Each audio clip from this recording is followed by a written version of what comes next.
this shock wave, immediately followed by a thump, like a boom thump. Walls shook. We heard loud explosion, loud boom. A neighborhood rocked awake by a deadly house explosion. And now a major investigation's underway into what exactly happened here as folks pick up the pieces. We have live team coverage. We do. Team coverage tonight in American Fork this evening. Andrew Adams, he's on scene where Dominion Energy crews there have been for hours. But we want to start with Dan Rascone. Dan, one woman was killed in this blast, but another woman was able to walk out of the home alive. Yeah, pretty incredible here, Deanie. A real miracle. 82-year-old Shirley Hunt is really a walking miracle. I mean, take a look at her home right here behind me. This is what's left of the duplex just behind me, completely leveled there.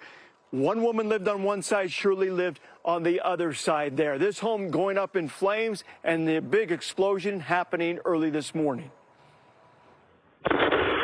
A huge explosion. And then massive flames just before 6 o'clock in the morning at this 55-plus-year-old community in American Fork near 100 North and 370 East. It's crazy. There's nothing there. Debris flying for blocks everywhere, on top of homes and on top of cars.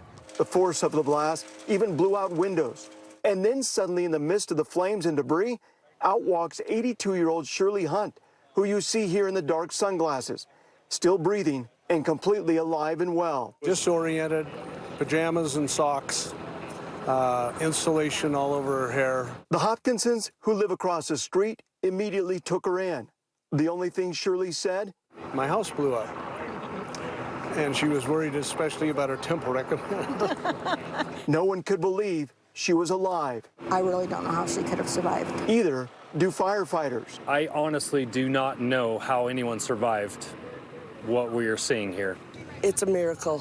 Family are also calling it a miracle. She crawled out and she's like, why am I on the roof? Because she crawled across what she thought was a roof. She thought it was a dream, and then she realized she was outside of her house and ran to one of the neighbors. Nothing's broken, a couple bruises and a couple burns, but she's okay.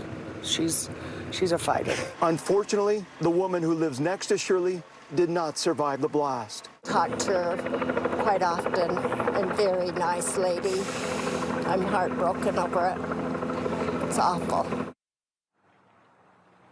Yeah, kind of a pretty awful situation out here. That's Shirley's home you see just behind us there. When they talk about her crawling out of that home, that's the debris that she came crawling out right into the street right here, and that's where neighbors helped her out. Again, very unfortunate situation, though, with the other woman. Right now, police are not releasing the name of the identity of that woman. Deanie, back to you. What a scene. Yeah, Dan, when you look at that devastation there, it's hard to imagine how she could walk out of that. Thank you for your report.